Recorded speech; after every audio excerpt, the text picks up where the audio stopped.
Hello student, आपका MSc class में आपका स्वागत है। और हम आज पढ़ने वाले हैं न्यू चैप्टर क्लास 10 के ब्रीथ के बारे में। ब्रीथ क्या होता है, ब्रीथ के जितने भी रिलेटेड टर्मिनोलॉजी है उसे हम पढ़ेंगे। और जो है कि तो स्टार्ट करते हैं हम, जो है कि ब्रीथ क्या होता है। तो ब्रीथ एक गोल आकृति होती है जिसको हम ब्रीथ कहते हैं, ठीक है। इसके बीच में एक केंद्र होता है जिसको हम सेंटर कहते हैं, केंद्र, ब्रीथ का केंद्र कहते हैं।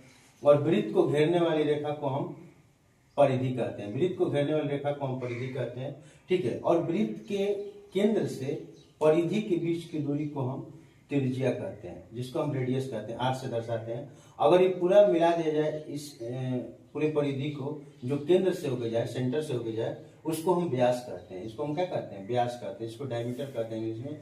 इसको हम डी से दर्शाते हैं, ठीक है। यानी त्रिज्या जिसको आर से और व्यास डी से, और केंद्र को सी से भी या वो से भी दर्शा सकते हैं, ठीक है। तो केंद्र यानी हमने देखा कि वृत्त के बीच वाले बिंदु को हम केंद्र कहते हैं, और वृत्त के केंद्र से परिधि के बीच के दूरी को त्रिज्या कहते हैं, ठीक है। अब हम पढ़ते हैं जो है कि जीवा क्या होता है। जैसे कोई वृत्त है, ये सेंटर है। वृत्त के परिधि को मिलाने वाली जो है कि लाइन को हम जीवा कहते हैं। ये केंद्र से भी होके जाती है, लेकिन उसका एक स्पेशल नाम है जिसको हम, अच्छा अभी चीज ध्यान दे रहे हैं, जैसे जैसे हम सेंटर की तरफ जा रहे हैं वैसे वैसे जीवा की लंबाई बढ़ती जा रही है। जैसे ऊपर से भी अगर नीचे आ रहे हैं तो वैसे वैसे जो सेंटर की तरफ बढ़ रहे हैं लंबाई बढ़ती जा रही है। लेकिन एक टाइम ऐसा आ रहा है कि जब हम सेंटर से एक सब सेंटर के पास जा रहे हैं तो एक सबसे लंबी जो है कि आपको जीवा मिल रही है। इसका एक स्पेशल नाम है जिसको हम व्यास कहते हैं। व्यास क्या है? जो वृत्त के सेंटर से होके जाए, जो कि वृत्त के सेंटर से जो क्या है, व्यास है, डायमीटर है, डी से दर्शाते हैं, ठीक है। तो जीवा हो गया। अब देखते हैं चाप क्या होता है। कोई वृत्त है, अगर इसको एक पॉइंट से इसको काट दिया जाए तो चाप कहलाता है। जैसे ये चाप हो गया, ये क्या है? चाप है, ठीक है। ये चाप है, जैसे इसका नाम ए और बी कर दीजिए, ये चाप है। कोई और सर्किल लीजिए, जैसे ये है, अगर आप यहाँ से काट दीजिए, ठीक है। अगर आप इसको अगर ये सर्किल बना दें, अगर यहाँ से आप काट दें, एक ये पी और क्यू हो गया, एक चाप हो गया। लेकिन ये भी चाप, ये भी टोटल चाप है, लेकिन इसका नाम है, ये इसको लघु चाप बोलेंगे क्योंकि ये छोटा है, लघु चाप। और ये बड़ी वाले को हम दीर्घ चाप बोलते हैं, दीर्घ चाप बोलते हैं, जिसको आर्क बोलते हैं इंग्लिश में। ये जो है कि ये लघु चाप है, ये लघु है, ये लघु है, और जो है कि ये दीर्घ है, दीर्घ चाप, ठीक है। अब देखते हैं कि वृत्तखंड क्या कहलाता है। यानी वृत्तखंड का मतलब होता है कोई भी सर्कल है, कोई भी अगर सर्कल हम ले लेते हैं, कोई सर्कल है, ठीक है, कोई सर्कल है, ये सेंटर है। अगर इसके चाप को अगर हम मिला दें तो ये जीवा बन जाएगा, ये जीवा हो गया। तो जीवा यानी वृत्तखंड का मतलब होता है जीवा और परिधि, जो चाप है, इनके बीच की क्षेत्र को हम जो है कि वृत्तखंड कहते हैं, वृत्तखंड कहते हैं।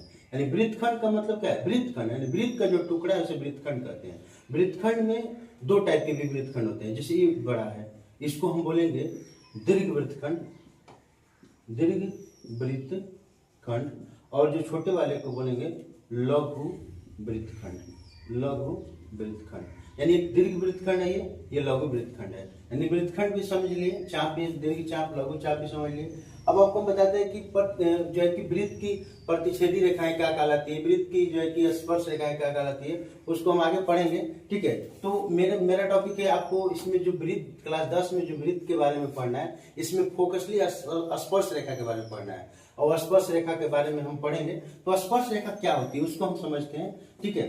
और स्पर्श रेखा को जानने से पहले हम ये समझते हैं कि वृत्त, तो वृत्त हमने देखा, तो वृत्त ये है, ये सेंटर है, देख लिया, ये त्रिज्या है, पूरा मिला दीजिए तो व्यास हो गया। फिर ये जीवा है, ये भी एक बड़ी जीवा है। यानी वृत्त की सबसे दीर्घ जीवा को ही व्यास कहते हैं, जो दीर्घ होती है उसको क्या कहते हैं? व्यास कहते हैं। तो चाप भी देख लिए और वृत्तखंड भी देख लिए। अब आइए हम देखते हैं कि स्पर्श रेखा क्या कहलाती है, टेंजेंट लाइन क्या कहलाती है, स्पर्श रेखा क्या कहलाती है। स्पर्श, जैसे मान लीजिए कोई वृत्त ले लेते हैं, ठीक है, वृत्त ले लिए, इसके बाहर कोई बिंदु रखते हैं, कोई बिंदु ए है, ठीक है।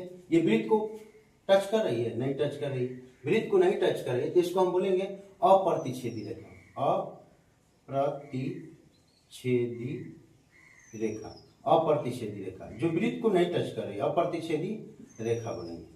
और एक होती है जो अगर वृत्त के मध्य में कोई बिंदु हो, मान लीजिए बिंदु बी है, इससे लाइन खींच दीजिए, ठीक है।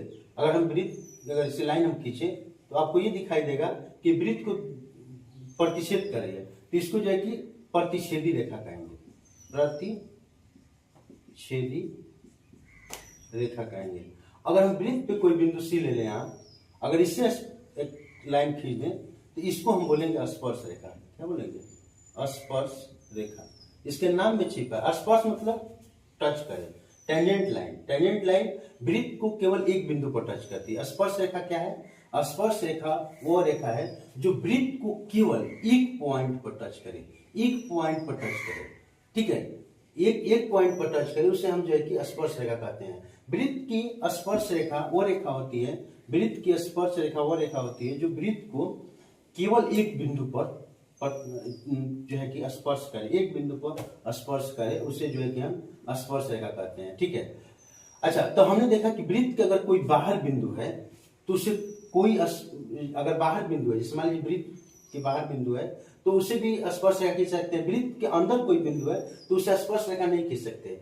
तो हम देखते हैं कि वृत्त के 3 पॉइंट है। अगर वृत्त के बाहर कोई बिंदु हो, वृत्त के बाहर बिंदु हो तो उसे कितनी स्पर्श रेखा खींच सकते हैं? दूसरा है वृत्त के अंदर भी बिंदु हो, वृत्त के अंदर बिंदु हो तो कितनी स्पर्श रेखा खींच सकते हैं? अगर तीसरा वृत्त पर कोई बिंदु हो, वृत्त पर कोई बिंदु हो तो उसे कितनी स्पर्श रेखा खींच सकते हैं? यानी वृत्त के बाहर, मान लीजिए वृत्त है, इसके बाहर पॉइंट ले लीजिए, कोई बिंदु है, मान लीजिए ये जो है कि पी है, ठीक है। तो अगर वृत्त के बाहर कोई बिंदु है तो हम इसे कितने स्पर्श रेखा खींच सकते हैं?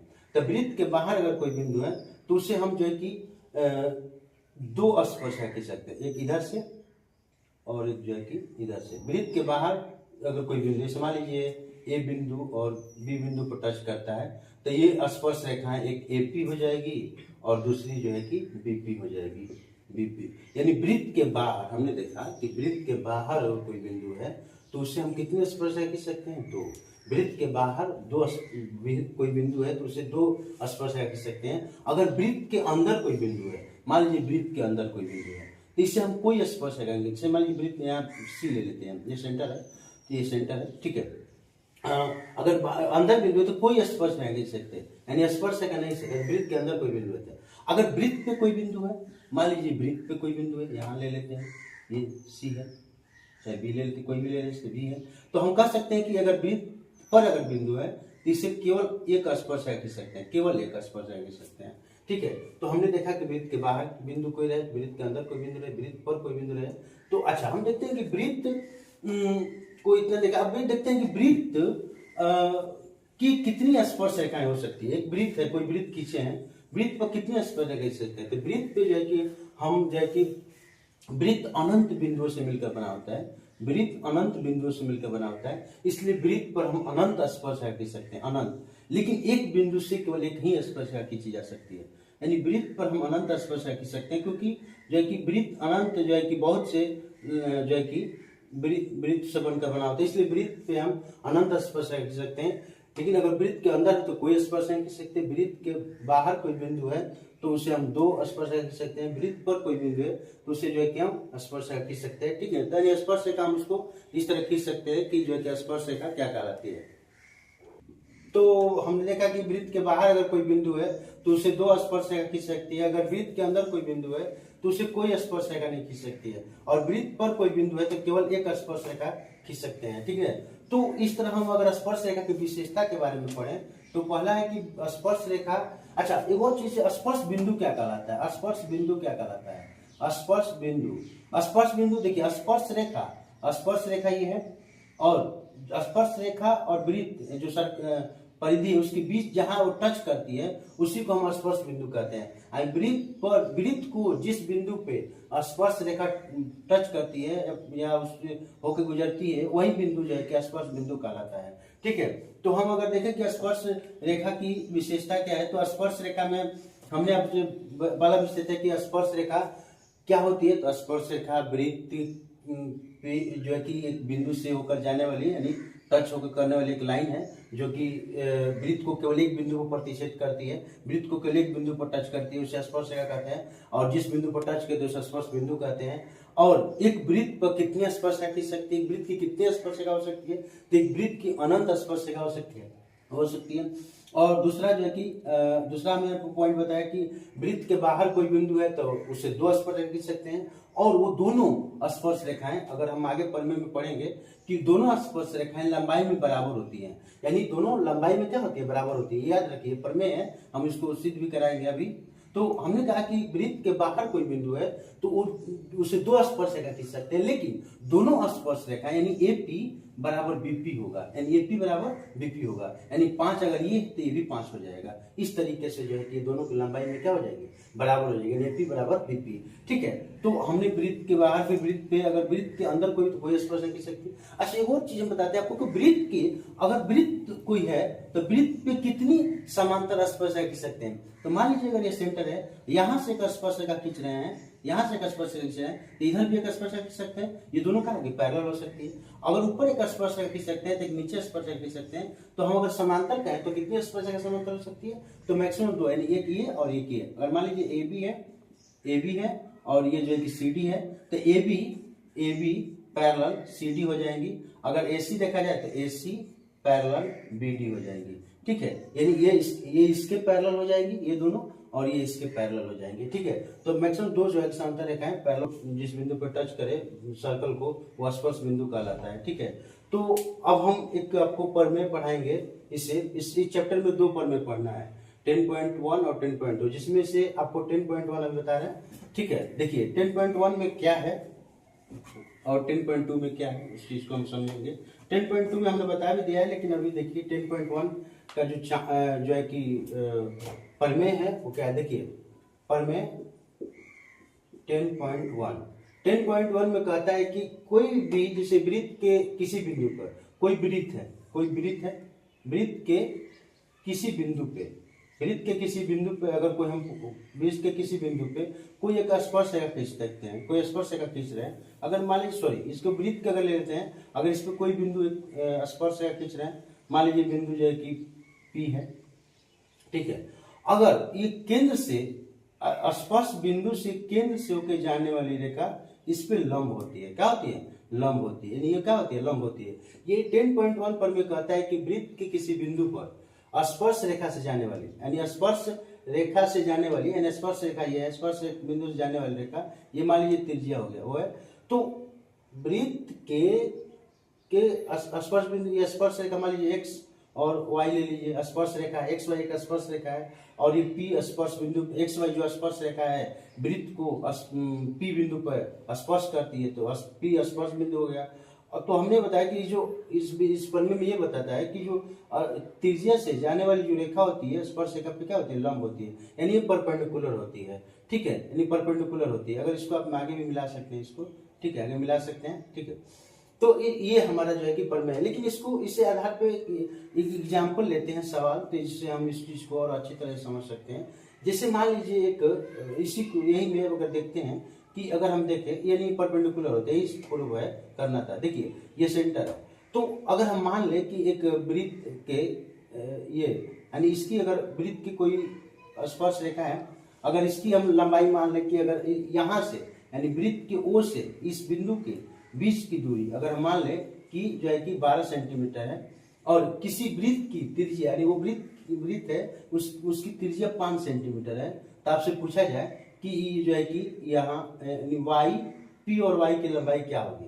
यानी हम देखें तो इसमें हम देखें कि पी क्यू यानी पी ओ बराबर 5 सेंटीमीटर है और ओ वाई बराबर 12 सेंटीमीटर है, तो आपसे पूछ रहा है कि पी वाई की लेंथ कितनी होगी, पी वाई की लेंथ कितनी होगी। तो देखिए 5 सेंटीमीटर है, यानी ऐसा वृत्त है जिसकी त्रिज्या कितनी है, 5 सेंटीमीटर है। ठीक है, यानी आपको पता है कि त्रिज्या वृत्त के सेंटर से वृत्त के परिधि के किसी बिंदु को टच करते हैं तो जो है कि वो त्रिज्या कहलाती है, और यहाँ से यहाँ तक की दूरी क्या है, 12 सेंटीमीटर है। आपको निकालना पी क्यू बराबर क्या है। आप ध्यान से देखें इस फिगर को, यानी हम देखें तो ये जो है कि एक समकोण त्रिभुज बन रहा है, यानी राइट एंगल ट्रायंगल बन रहा है, यानी ओ पी वाई यानी ट्रायंगल ओ पी वाई एक ट्रायंगल जो कि एक समकोण त्रिभुज बन रहा है, समकोण त्रिभुज बन रहा है, समकोण त्रिभुज बन रहा है। ठीक है, तो समकोण त्रिभुज आपको पता है कि पाइथागोरस प्रमेय यानी समकोण के सामने वाली भुजा को कर्ण कहते हैं। मान लीजिए कर्ण हो गया और ये लंब हो गया और ये आधार हो गया।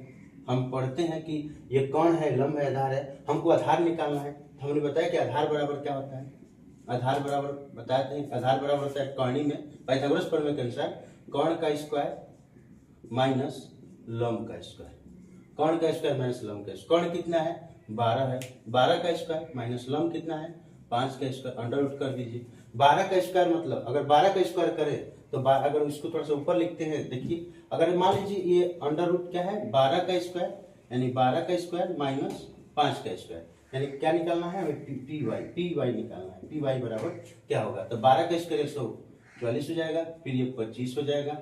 अगर इन दोनों को सब्ट्रैक्ट करें तो 119 आ जाएगा अंडर रूट में। ठीक है, यानी ठीक है, तो ये हमारा जो है कि इसकी लंबाई हो गई, यानी अंडर रूट 119 सेंटीमीटर इसकी क्या हो गई, लेंथ हो गई। ये हमारा जो है कि यानी पी वाई की लंबाई कितनी हो गई 119। तो ये एग्जाम्पल हमने आपको जो है कि सारा केस के तरीके से बताया। ठीक है, तो अभी हम बता रहे थे कि आपको जो है कि एक प्रमेय 10.1 बताया कि कोई भी सर्कल है, कोई भी सर्कल है, ठीक है, कोई भी सर्कल है, यानी हमने ये सर्कल बनाया है जिसमें कि कोई भी सर्कल है, अगर सेंटर है यहाँ से स्पर्श बिंदु पे क्या होती है, यानी परपेंडिकुलर होती है। स्पर्श बिंदु हो गया, ये मान लीजिए O हो गया, ये P है, अगर ये मान लीजिए ये x y, यहाँ लंबवत ले लीजिए x और y हो गया ये, और ये क्या होती है परपेंडिकुलर होती है। इस पे हम सवाल भी बनाए, आपको 12 सेंटीमीटर दिया, 5 सेंटीमीटर ये आपको निकालना था। तो ये राइट एंगल ट्रायंगल बन रहा है, नहीं लंबवत होती है, क्या होती है लंबवत होती है, 90 डिग्री का एंगल बन रहा है, समकोण त्रिभुज बन रहा है। इसको हमने फिर पाइथागोरस प्रमेय लगा के इसको हमने निकाला। ठीक है, अगला हम प्रमेय पढ़ेंगे 10.2, यानी 10.2 प्रमेय क्या कहता है वो, ठीक है, उसको हम बताएंगे कैसे वो भी होगा। ठीक है, देखते हैं यानी 10.2 प्रमेय क्या कहता है। ठीक है, 10.2 प्रमेय ये बताता है कि 10. कोई वृत्त है, कोई वृत्त है, इसके बाहर कोई बिंदु ले लेते हैं, कोई बाहर बिंदु है, मान लीजिए कोई बाहर बिंदु P है। ठीक है, इसे अब बताया कि आपको कि वृत्त के बाहर अगर कोई बिंदु है तो कितने स्पर्श खींच सकते हैं, तो वृत्त के बाहर अगर कोई बिंदु है तो उसे 2 स्पर्श खींच सकते हैं। तो एक स्पर्श रेखा हम ऐसे खींच देते हैं, ठीक है, यानी स्पर्श रेखा ऐसे खींच देते हैं, और दूसरी स्पर्श रेखा जो है ऐसे खींच देते हैं। ठीक है, यह स्पर्श रेखा है। ठीक है, ये मान लीजिए ये वृत्त को जो है कि ए बिंदु पे और ये वृत्त को बी बिंदु पे टच करती है। ठीक है, तो अच्छा ये मान लीजिए सेंटर है, इसको आप ऐसे मिला दीजिए, इसको ऐसे मिला दीजिए। ठीक है, मिला दीजिए, ये O है, ये सेंटर हो गया। ठीक है, इसको भी आप ऐसे मिला दीजिए। ठीक है, यानी क्या प्रमेय 10.2 कहता है कि किसी वृत्त के बाहर, कोई भी वृत्त है उसके बाह्य बिंदु से खींची गई स्पर्श रेखा लंबाई में क्या होती है, बराबर होती है। यानी ये बराबर ये प्रूफ करना है, यानी आपको ये बताना है कि इसकी लंबाई और इसकी लंबाई दोनों क्या है, बराबर है, यानी ये बराबर ये दोनों लंबाई बराबर है। आपको ये प्रूफ करना है। तो इसको प्रूफ करने के लिए आपको ये कैसे प्रूफ करेंगे कि दोनों लंबाई में बराबर है, यानी हमने बताया था कि वृत्त के बाहर अगर कोई बिंदु है और उससे स्पर्श रेखा खींची जाए तो दोनों लंबाई में बराबर होगी, अर्थात यानी AP बराबर BP होगा। यानी आपको प्रूफ क्या करना है, यानी AP बराबर BP होगा। यानी कैसे इसको प्रूफ करना है, तो सबसे पहले आप मान भी सकते हैं कि माना जो है कि मान सकते हैं कि माना कोई एक जो है कि वृत्त है, कोई एक O केंद्र वाला एक वृत्त है जिसके बाहर कोई बिंदु P है, बाहर कोई बिंदु P है और उससे एक स्पर्श रेखा AP और दूसरी स्पर्श रेखा BP खींची जाती है। ठीक है, और इसका जो केंद्र है O है, और इसको हमने AO को मिला दिया, फिर OB को मिला दिया, फिर OP को मिला दिया। आप देखें तो ध्यान दीजिए, अभी पिछले प्रमेय में हम पढ़ाए थे 10.1 में कि यहाँ क्या बन रहा है, समकोण त्रिभुज बन रहा है, यानी समकोण बन रहा है। आप देखें कि यहाँ 2 त्रिभुज बन रहा है, ये और ये, यानी पार्ट 1 पार्ट 2। अगर दोनों को ध्यान से आप देखें तो दोनों समकोण त्रिभुज बन रहा है। और दोनों में अगर हम देखें कि अगर त्रिभुज ले लें OAP तथा त्रिभुज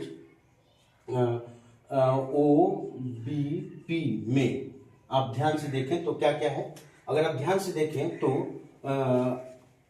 AO बराबर OB है। क्यों AO बराबर OB क्यों है, क्योंकि त्रिज्याएं हैं, वृत्त की क्या है त्रिज्याएं हैं।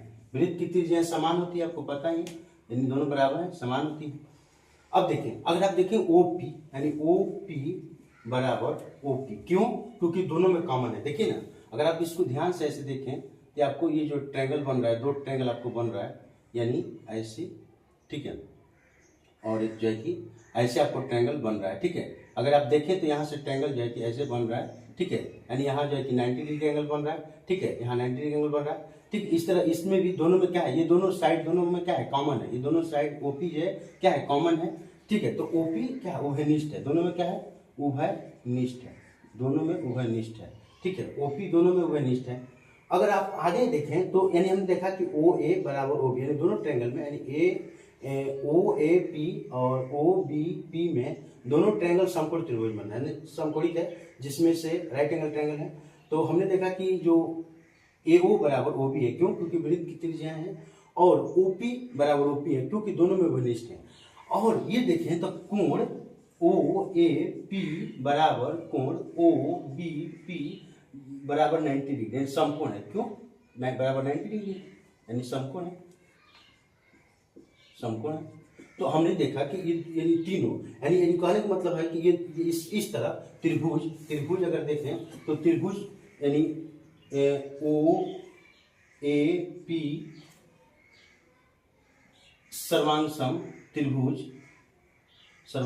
त्रिभुज OBP होगा, क्यों? क्योंकि RHS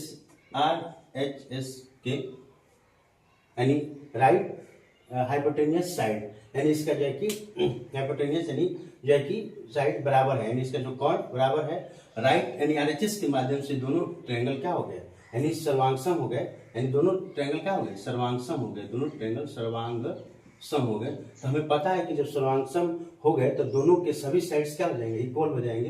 तो आप देखें कि AP, तो हम प्रूफ कर सकते हैं, या प्रूफ हो गया कि AP बराबर BP होगा, क्यों? क्योंकि ये जो है कि CPCT के माध्यम से ये जो है कि दोनों ट्रायंगल यानी OAP और OBP दोनों सर्वांगसम है, और सर्वांगसम का शर्त यही बताता है कि अगर जिस त्रिभुज के अगर तीनों अगर कोण अगर इस आधार पर देखें तो इसके दो साइड्स और एक कोण के आधार पर होगा, लेकिन ये राइट एंगल ट्रायंगल बन रहा है, 90 डिग्री बन रहा है, इसलिए RHS के माध्यम से दोनों ट्रायंगल जो है कि सर्वांगसम हो गए। अब इस तरह हम कह सकते हैं कि AP बराबर BP होगा, बिकॉज क्योंकि ये दोनों सर्वांगसम ट्रायंगल है, ठीक है। इस तरह जो है कि हम बता सकते हैं, सही। तो हमने क्वेश्चन बताया कि आपको जो है कि ये प्रमेय बता दिया कि ये दोनों जो है कि अगर किसी बाह्य कोई वृत्त के बाह्य बिंदु से अगर स्पर्श रेखा खींची जाए तो दोनों क्या होती है, लंबाई में बराबर होती है, ठीक है। इसके आधार पे हम कुछ क्वेश्चन करते हैं, ठीक है।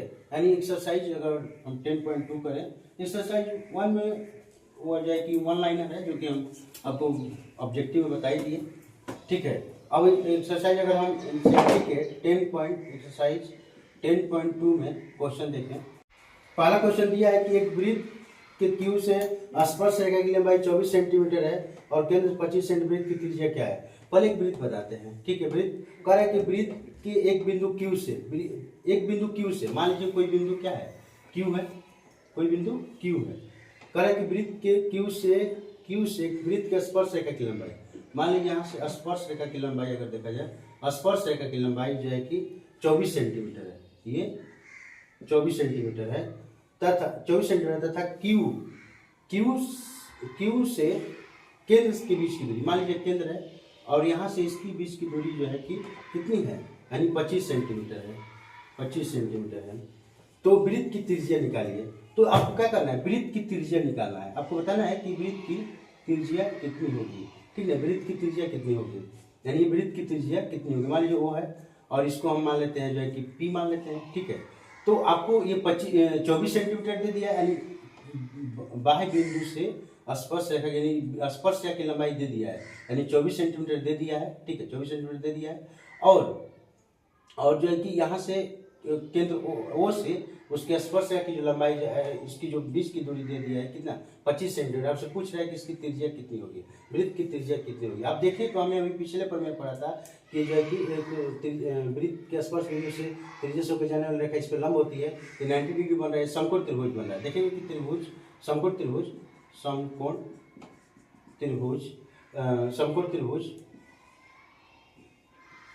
समकोण त्रिभुज जो है कि ओ पी क्यू में, ओ पी क्यू में क्या दिया है, यानी ओ पी निकालना है और ओ क्यू बराबर दिया है 25 सेंटीमीटर और जो है कि पी क्यू बराबर दिया है 24 सेंटीमीटर। ठीक है, तो आपको ओ क्यू निकालना है। तो हमने देखा कि पाइथागोरस, इसमें पाइथागोरस प्रमेय लगेगा, यानी पाइथागोरस प्रमेय से अगर देखें तो पाइथागोरस प्रमेय से, पाइथागोरस प्रमेय से हमें निकालना है ओपी की लंबाई। ओपी बराबर क्या हो जाएगा, अगर आप देखें तो इसके सामने वाला क्या हो गया, कौन हो गया, ये कौन हो गया, ये जो है कि लंब या आधार है। तो आपको निकालना है ओपी बराबर कर्ण में क्या हो जाएगा, यानी 25 का स्क्वायर माइनस 24 का स्क्वायर, यानी 25 मतलब 225 हो जाएगा, ये 576 हो जाएगा। ठीक है, आप दोनों को घटाएंगे तो 49 आ जाएगा और 49 का स्क्वायर रूट कितना होता है, 7 सेंटीमीटर हो गया। इस तरह इसकी जो है कि इसकी लंबाई कितनी हो जाएगी, 7 सेंटीमीटर। ठीक है, यानी इसकी जो लंबाई हो गई 7 सेंटीमीटर हो गई। ठीक है, तो ये हमने पहला क्वेश्चन बताया, सिंपल सा है। आपको एक सर्कल लेना है, एक बिंदु से स्पर्श रेखा की लंबाई 24 सेंटीमीटर है और वहां से उसकी केंद्र के बीच की दूरी 25 सेंटीमीटर है।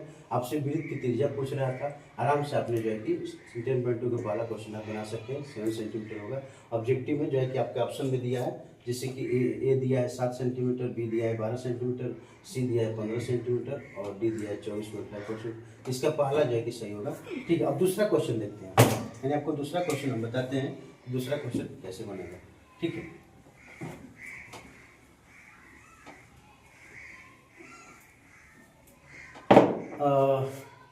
10.2 एक्सरसाइज है और इसका क्वेश्चन नंबर दूसरा देखिए।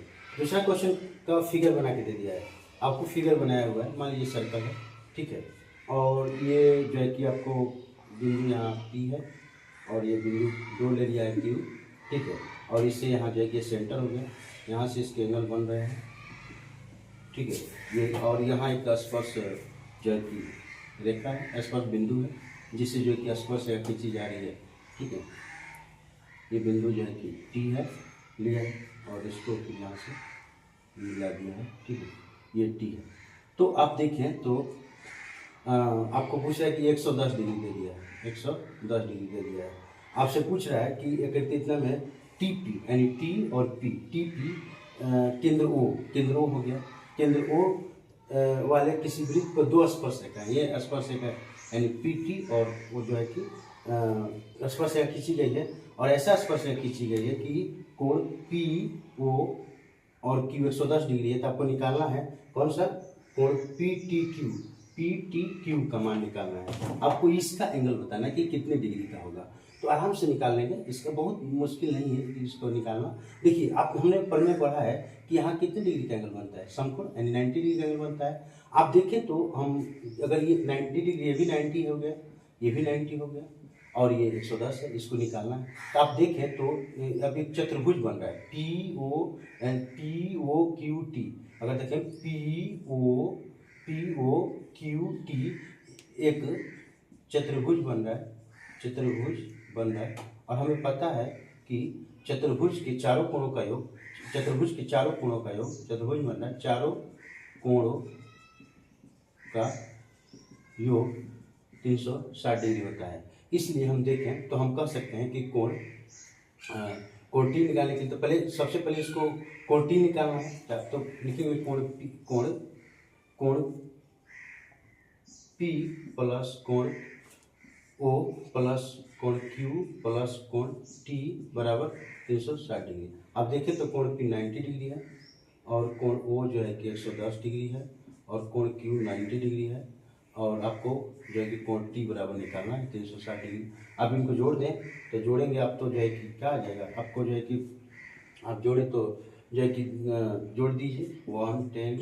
90 और जो है कि फिर 90 0 290 हो जाएगा, 290 और प्लस कोण टी बराबर 360 डिग्री। तो कोण टी बराबर हो जाएगा 360 और माइनस 290। आप घटा सकते हैं 0 और 16 में हो गया 7 और इकट्ठ यानी 70 डिग्री आ जाएगा। यानी अगर इसका हम ऑप्शन देखें तो कितना डिग्री का हो जाएगा, ऑप्शन में इसका जो बी दिया है 70 डिग्री इसका आंसर हो जाएगा। ठीक है, इस तरह आराम से हम इसको बना लिए। सिंपल था, फिगर नहीं बनाना था, इसमें फिगर दिया था और आपको बता रहा था कि यहाँ जो है कि जो स्पर्श रेखा इसको 110 डिग्री कोण बना रही है, तो बताना है कि इस कोण कितने डिग्री का होगा, कितने डिग्री पे झुकी हुई है।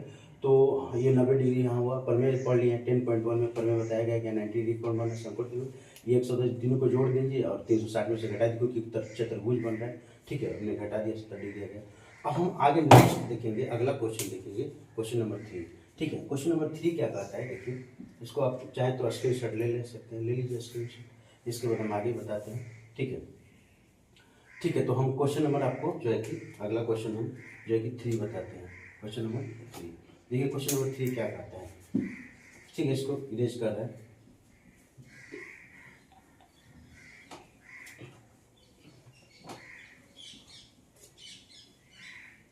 क्वेश्चन नंबर 3 क्या कहता है, देखिए क्वेश्चन नंबर 3 ये कह रहा है कि जो क्वेश्चन नंबर 3 है, एक इसमें फिगर नहीं दिया है, कह रहा है कि एक बिंदु P से, कोई पहले सर्कल बनाइए, कह रहा है कि यदि एक बिंदु P से O केंद्र वाले किसी वृत्त पर, मान लीजिए एक बिंदु P से, मान लीजिए एक बिंदु यहाँ P है, P ले लीजिए, और एक केंद्र O वाला वृत्त है, ठीक है। इसे जो है कि स्पर्शरेखा खींची गई है, 2 स्पर्शरेखा खींची गई है, आप 2 स्पर्शरेखा खींची गई है, आप देखिए तो 2 स्पर्शरेखा खींची गई है।